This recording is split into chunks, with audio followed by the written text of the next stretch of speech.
Hey there, let's go ahead and look at the 6th grade text. We are looking at chapter 5. We're looking at sections 1 and 2. We are talking about ratios and equivalent ratios, so let's get to it. The first thing that we need to know is that a ratio is just a comparison of two or more things, and we will jump right in. So for instance, let's go ahead and let's say that for every coach on a small team, for every one coach, there are 5 students. If we were going to write this as a ratio just in numbers, there are 3 different ways that we can do it. We could say 1 to 5, we could say 1 to 5, or we could say 1 to 5. There are 3 different ways to write ratios. All 3 of them are listed there. One of them is, the first one is with a colon in the middle of our 2 groups. We are typically going to say what those groups are representing, especially when there is little other information. We can write them as a fraction, in the form of a fraction with one group being on top, one coach, to 5 students, students being on the bottom. And we can also write it with the word 2 instead of the colon between our 2 groups. Now, what's interesting is since ratios are used to compare quantities, we can create various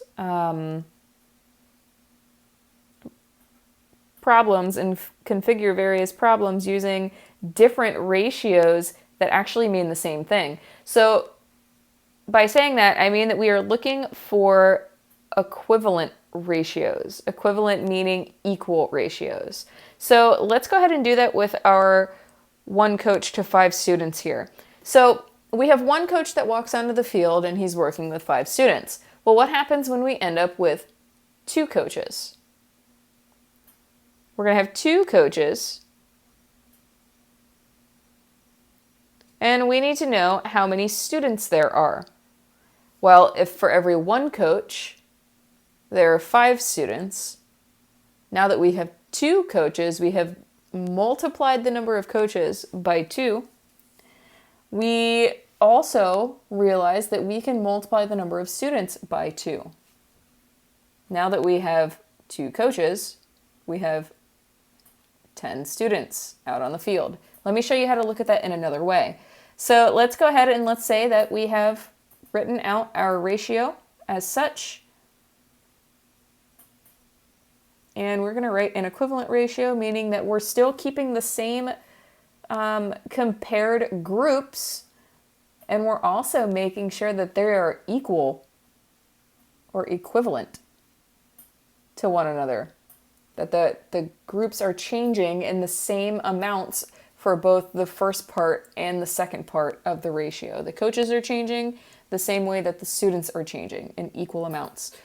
So let's see what happens here. We said that we knew we were going to have 2 coaches. If we wanted to figure out the number of students, we can go ahead and look to see how the coaches changed first. We're talking about equal groups, and when we talk about equal groups, that means that we're either multiplying or we're dividing. And because of that, we need to look and see, just like we would with equivalent fractions, to see what we are doing, whether we are increasing from one ratio to the other or we are decreasing from one ratio to the other. And in this instance, we're going from 1 to 2, which means that the number of coaches is increasing. And because we are talking about equal groups, I again know that it's multiplication. 1 times what equals 2? Well, I know that 1 times 2 equals 2. And because these are equivalent ratios, that's what we're looking for, we are going to multiply the bottom, or the second group, times 2 as well. When I multiply the number of students, 5, times 2, I end up getting 10 as my product. So I can say that these are indeed equivalent ratios. I know that because we are multiplying by the same thing from the first group to the second group, or the first ratio to the second ratio. Now, let's go ahead and let's look at another problem here. Let's look at this. A painter mixes 2 pints of red paint. I'll write down the important information here.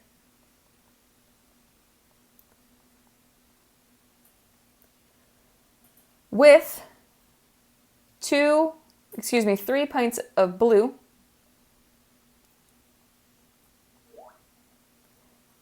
To get purple paint, we need to know what the ratio of red to blue is. So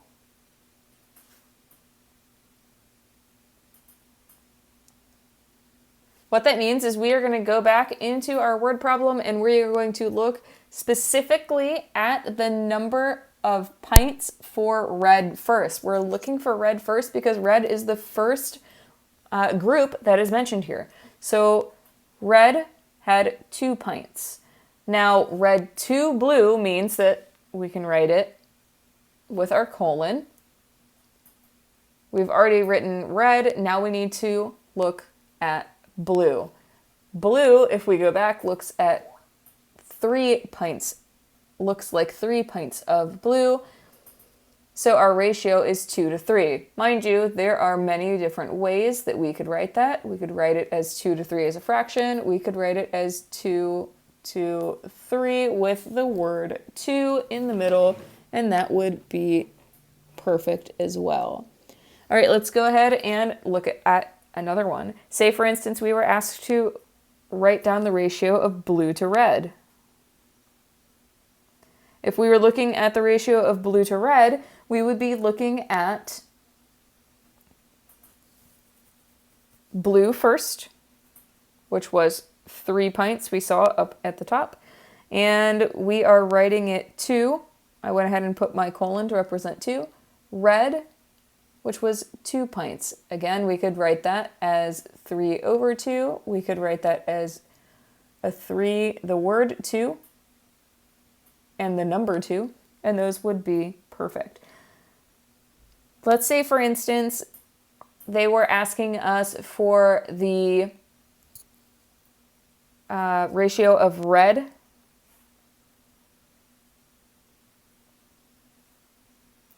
to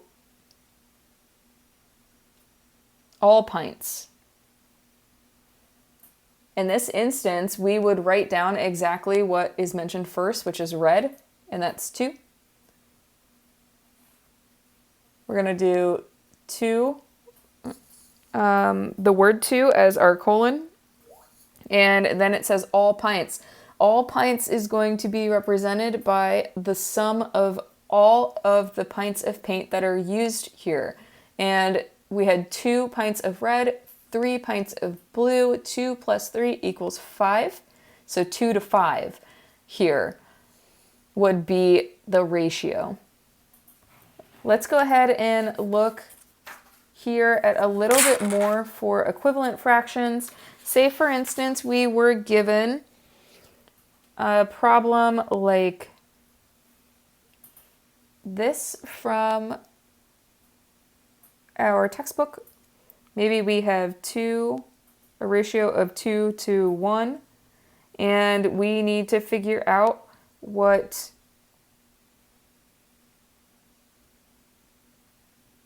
would be in this particular spot at the end. But first, let's go ahead and look at the relationships here. Remember, we're comparing the first 2 groups together, and then we would go ahead and we would compare the last 2 groups.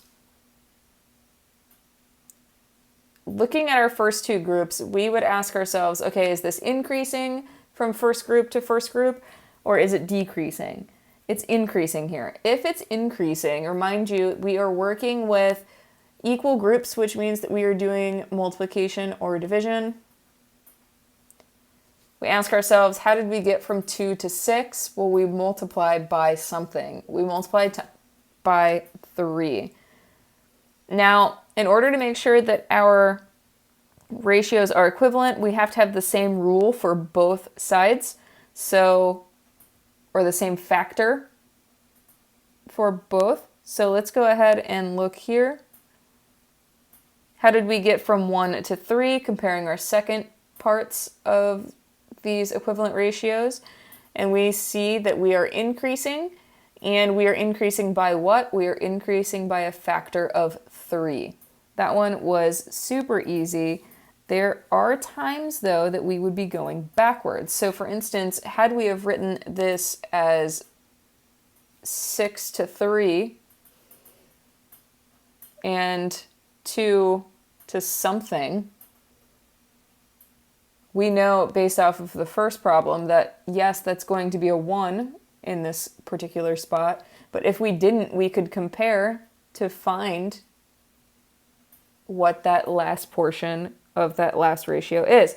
So 6 going to 2, because we're comparing our first two groups in our ratios, 6 is decreasing to 2. Because it is decreasing to 2, we can ask ourselves how it is decreasing to 2. When it decreases, we know that we are using division. Because we are using division, we can ask ourselves what factor is being used here. I know that if I divide 6 by 3, I'll end up with 2. And if I needed to go the opposite direction, to go from 2 to 6, just so to figure out what the rule is, whatever is easier. Some facts are easier to remember than others. I could have said, well, I need a 3 in this fact family in order to get up to 6, and vice versa. Now, the reason why we are dividing in this instance is because we are going from a totally filled out ratio in the first part of the problem, and we were trying to figure out a piece that was not there. So we need to go from the totally filled ratio, or one portion of the filled ratio, to the ratio that doesn't have all of the pieces. So we are decreasing again. What are we decreasing by? Oh, we're decreasing again by 3. So we are dividing by 3. 3 divided by 3 equals 1. That ratio is complete.